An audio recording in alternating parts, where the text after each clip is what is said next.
So, welcome to the next question. First, completely painted row or column. So, अच्छा question है.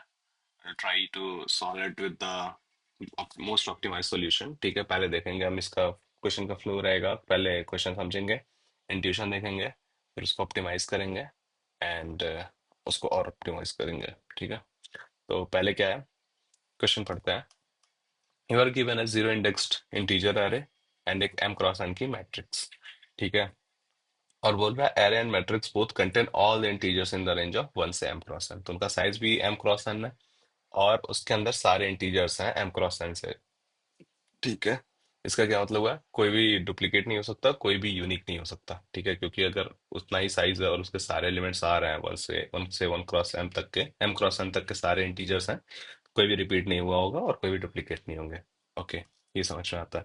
Go through each index I in ARR starting from the index 0 and paint the cell in matrix containing the integer array ARRI. और फिर जिस भी आई पे तुमको पूरा एक रो या पूरा कॉलम भरा हुआ मिल जाए, फिर वो आई रिटर्न कर देना. यही बोल रहा है.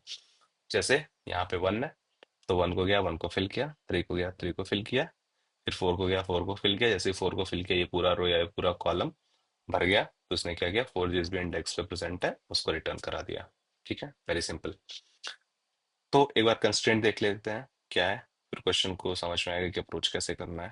ये बोल रहा है कि लेंथ, चलो m जो नंबर ऑफ रोज है, n नंबर ऑफ कॉलम्स है, एरे की लेंथ भी m क्रॉस n है, और m cross n 10 to the power 5 के अंदर है. m क्रॉस n जो है 10 टू द पावर 5 के अंदर है. ठीक है, एंड m क्रॉस n 1 से ज्यादा है. ठीक है, और अगेन एरे के जो एलिमेंट है और मैट्रिक्स आरसी जो है 1 से m क्रॉस n के बीच में. और अगेन जो ऊपर हमने कंक्लूड किया था, all the integers are unique, all the integers of matrix are unique. तो कोई भी डुप्लीकेशन नहीं है. तो एक सबसे सिंपल इंट्यूशन आ रहा है जो मुझे, कि 1 2 3 4 में जाओ, एरे में जाओ और उस सारे एलिमेंट के लिए मैट्रिक्स में जाओ, उसको विजिटेड मार्क करो और फिर देख लो कि वो रो और वो कॉलम भरा हुआ है कि नहीं. तो इस केस में टाइम कॉम्प्लेक्सिटी क्या होगी, पूरे रो में मान लो गए तुम. ठीक है, तो पूरे रो में जाने की क्या हो जाएगी, n क्रॉस m. एक पूरे एरे एरे को ट्रैवर्स किया, फिर उसके कॉरस्पॉन्डिंग पूरे मैट्रिक्स को ट्रैवर्स किया. ठीक है, फिर उसके कॉरस्पॉन्डिंग तुम उस रो और उस कॉलम में गए. ठीक है, और चेक किया. ये बेसिकली उसकी टाइम कॉम्प्लेक्सिटी है. ठीक है, n cross m into n cross m into n plus m. बहुत बड़ी टाइम कॉम्प्लेक्सिटी है भाई, इस कंस्ट्रेंट में तो नहीं आएगी. तो नेक्स्ट अब हम क्या देखेंगे कि क्वेश्चन जो कंस्ट्रेंट दे रखा है ना, all integers are in range and all integers are unique. तो मैं अगर किसी तरीके से मैट्रिक्स को प्री प्रोसेस करके उनकी पोजीशन निकाल लूं, तो एटलीस्ट ये जो मुझे सर्च करने वाला है ना, हर एक एरे के कोरिस्पॉन्डिंग हर एक मैट्रिक्स के मटेरियल मैट्रिक्स में जाके और मुझे सर्च करना पड़ रहा है, वो मेरा ऑपरेशन कम हो जाएगा. तो प्री प्रोसेस करने के लिए और कोई भी चीज ऑलरेडी फाइंड आउट करने के लिए हमें पता है कि एक बहुत ही गॉड गिफ्टेड चीज है हैशिंग. ठीक है, तो हैशिंग यूज करेंगे इसमें प्री प्रोसेस करके. अगर हम सारे एलिमेंट्स की पोजीशन जान लिए तो देखो, कहीं भी तुम्हें लगे कि एक ही काम बार बार करना पड़ रहा है, there are multiple algorithm. Like तुम्हारा एक स्लाइडिंग विंडो हो जाता है. ठीक है, फिर तुम्हारा एक हैशिंग हो जाता है, और एक तुम्हारा ये प्रीफिक्स सम वगैरह हो जाता है. ठीक है, तो ये दो तीन एल्गोरिदम है जो कि प्री प्रोसेसिंग में हेल्प करती हैं. ठीक है, तुम प्री प्रोसेस करके रख लो और उसके बाद से तुम्हारी टाइम कॉम्प्लेक्सिटी रिड्यूस हो जाती है.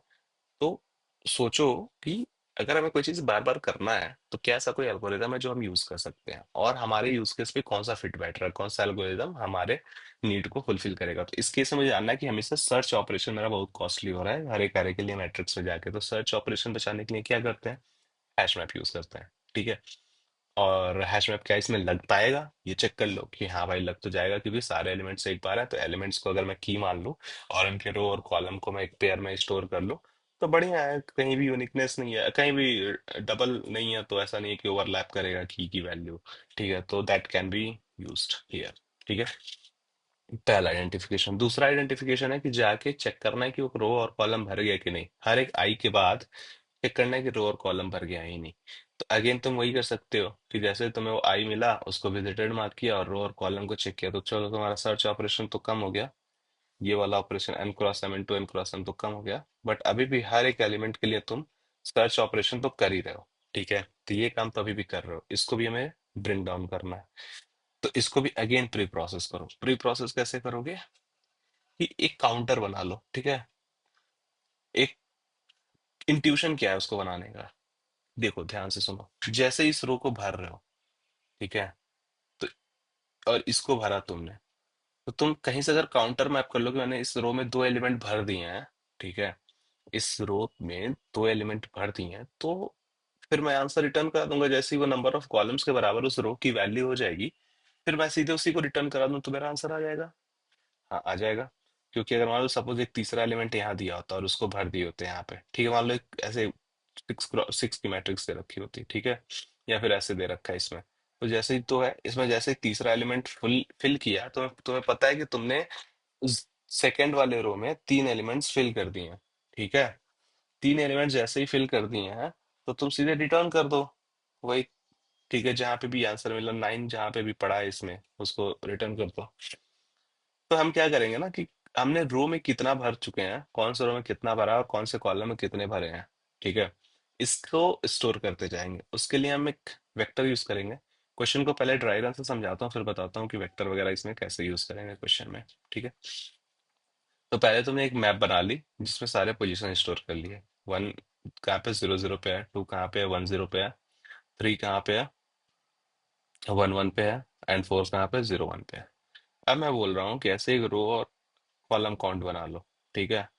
जितने नंबर ऑफ रोज है उसका, जितने नंबर ऑफ रोज है उतना रो का साइज रहेगा, जितने नंबर ऑफ कॉलम उतना कॉलम का साइज रहेगा। और जैसे जैसे भर रहे हो, जैसे वन पे गए और 00 भरा, तो जीरो रो को वन कर दो और कॉलम काउंटर को भी इंक्रीज, काउंट वन कर दिया, कॉलम काउंट वन वन कर दिया। अब नेक्स्ट कौन सा एलिमेंट फिल करना है, नेक्स्ट में फिल करना है वन के बाद थ्री। अब देखो थ्री कहाँ पे है, थ्री है 1 कॉमा 1 पे, तो फर्स्ट रो को इंक्रीमेंट किया और फर्स्ट कॉलम को इंक्रीमेंट किया। फिर नेक्स्ट क्या है, टू, फोर, तो फोर कहाँ पे पड़ा हुआ है, 01 पे पड़ा हुआ है। फोर कहाँ पे पड़ा हुआ है, 01 पे, तो जीरो रो को इंक्रीमेंट करेंगे, ठीक है, और फर्स्ट कॉलम को इंक्रीमेंट करेंगे। तो जैसे ही मैंने ये इंक्रीमेंट किया और जैसे ही मैं चेक कर पा रहा हूँ कि जो एलिमेंट्स है, रो रो काउंट जो है वो इक्वल हो चुका है नंबर ऑफ कॉलम्स के, ठीक है, इस रो में या जो काउंटर और नंबर ऑफ कॉलम जो भी इधर एलिमेंट्स हैं उसके बराबर हो चुका है, ठीक है। तो मैं सिंपली जैसे ही ये होता है वही वाला आई रिटर्न कर दूं तो चल जाएगा काम मेरा, ठीक है। तो ये मुझे बहुत इंट्यूटिव लग रहा है कि जैसे ही रो काउंट में किसी भी, जब किसी भी टाइम पे जब मेरी वैल्यू नंबर ऑफ कॉलम्स के बराबर आ जाती है, नंबर ऑफ कॉलम्स क्यों, नंबर ऑफ कॉलम्स क्योंकि एक रो में नंबर ऑफ कॉलम्स जितने ही एलिमेंट होते हैं, तो वही चेक करना है कि तब पूरे भर चुके हैं कि नहीं। तो मैं सीधे वहां से रिटर्न आई कर दूंगा, रिटर्न आई, ठीक है। एंड सेम वे में अगर इसमें is equals to number of rows है, तो I will return return I, ठीक है। और लास्ट में एंड में जाके हम देख लेंगे आंसर क्या है, ठीक है। कोड पार्ट पे चलते हैं, ठीक है, कोड देखते हैं क्या है, ठीक है। पहले क्या किया हमने, एक बार इसको रैंप अप कर देता हूँ। पहले तुमने एक मैप बनाया, मैप के अंदर पूरे पोजीशंस स्टोर कर लिए सारी वैल्यूज के कोरिस्पॉन्डिंग। फिर एरे में एक एक करके इटरेट करोगे। इटरेट करने के बाद तुम एक रो काउंटर में जिस भी उसको विजिट करोगे, रो काउंटर में जाके उसको वैल्यू को बढ़ा देना, उस इंडेक्स को बढ़ा देना। और कॉलम काउंट में उस कॉलम इंडेक्स को बढ़ा देना, ठीक है। और उसके बाद से चेक कर लेना कि नंबर ऑफ कॉलम्स कहीं रो काउंट में वो जिसको भरे हो वो नंबर ऑफ कॉलम्स के बराबर हो गया क्या। अगर बराबर हो जाता तो वहीं से रिटर्न कर दो, सेम वे कॉलम के लिए करना है, ठीक है। कोड पार्ट तक चलते हैं। तो फर्स्ट कंप्लीट इंडेक्स है, ठीक है, नंबर ऑफ रोज निकालिए, नंबर ऑफ कॉलम्स निकाल लिए। फिर एक अनऑर्डर्ड मैप बनाया जिसमें हम प्री प्रोसेस करके उनके सारे पोजीशंस रखेंगे। इंट आई इक्वल्स टू 0 से लेके जे कॉलम तक गया, और मैप में की क्या बनाया, मैट आई जो भी वैल्यू प्रेजेंट है और वहां पे, और उसको स्टोर क्या किया, उसका आई एंड आई कॉमा जे, ठीक है, रो एंड कॉलम वैल्यू। अब मैंने एक वेक्टर बना लिया रो काउंट का और कॉलम काउंट का, ठीक है, जिनकी साइज क्या होगी, रो काउंट की नंबर ऑफ रोज जितनी, कॉलम काउंट की नंबर ऑफ कॉलम्स जितनी। ये तुम्हारी ये दो की बनाई थी, ये दो की बनाई थी। नेक्स्ट, फॉर एवरी अब एरे को ट्रेवर्स करना है, फॉर आई इक्वल्स टू 0 से आई less than M cross M जो कि रोज इनटू कॉलम है, ठीक है, इस केस में कॉमा आई प्लस प्लस। मैप से निकाला, एक्स और वाई की पोजीशन निकाली, ठीक है।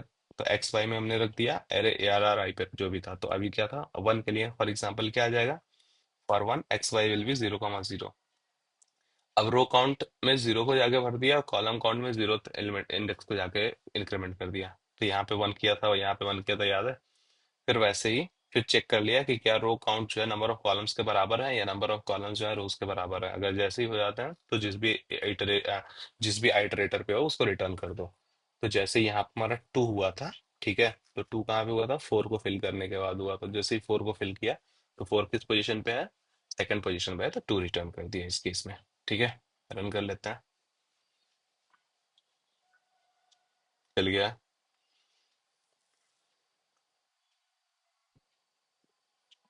सबमिट भी हो गया, तो सही काम कर रहा। अब चलते हैं डिस्क्रिप्शन पे। टाइम एंड स्पेस कॉम्प्लेक्सिटी की बात कर लेते हैं इसमें भी। तो टाइम कॉम्प्लेक्सिटी तो एन क्रॉस एम है, क्योंकि सबसे बड़ा यही लूप चल रहा है एम क्रॉस एन साइज का, और ये भी एम क्रॉस एन है, तो 2 m cross n, that is M cross N only. And size क्या यूज कर रहे हो तुम, एक अनऑर्डर्ड मैप यूज कर रहे हो एम क्रॉस एन का, ठीक है। और वेक्टर भी यूज कर रहे हो तुम एम और एन के रिस्पेक्टिवली। तो मोर और लेस एम क्रॉस एन ही स्पेस कॉम्प्लेक्सिटी है इसकी, टाइम कॉम्प्लेक्सिटी भी सेम है। तो इस क्वेश्चन से हमने सीखा क्या, कि कहीं भी अगर रिपीटेटिव काम है हमारे पास तो हम देखेंगे कि कौन सा प्री प्रोसेसिंग एल्गोरिथम्स हम यूज कर सकते हैं। ठीक है, beat it can be sliding window, it can be hash map, it can be prefix सम। ठीक है, जो भी तुमने पढ़ा तुम्हें दिमाग में क्लिक करना चाहिए। और जो तुम्हारा करंट यूज केस सर्व कर रहा है यहाँ पे, लाइक मुझे यहाँ पे सर्च ऑपरेशन मेरा कॉस्टली था, तो मैं सोचूंगा कि यहाँ पे हैश मैप को कैसे यूज करके हम आंसर निकाल सकते हैं। ठीक है, क्योंकि हैश मैप में डिलीशन, इंसर्शन या फिर ये सब जीरो होता है, डिलीशन होता है, इंसर्शन होता है, अपडेशन होता है, ठीक है, फेच करना, ये सब जीरो होता है, या बिग ऑफ 1 होता है। तो that will save a lot of time here. ठीक है, तो और तुम्हारे विद इन कंस्ट्रेंट भी आ जाओगे। तो स्टेप बाय स्टेप हमने सीखा कि प्रॉब्लम को सॉल्व कैसे करेंगे। ठीक है। हाँ, और एंड में क्या किया है, फंक्शन कुछ रिटर्न मांगता है तो रिटर्न -1 करा दिया। अगर इनकेस ये सब पॉसिबल नहीं होता, खैर इस केस में पॉसिबल है, बट अगर कुछ इनवैलिड मैट्रिक्स रखी होती तो हम रिटर्न -1 कर देते हैं। ठीक है, चलो जी, सी यू इन नेक्स्ट वीडियो। तब तक के लिए टेक केयर, बाय बाय।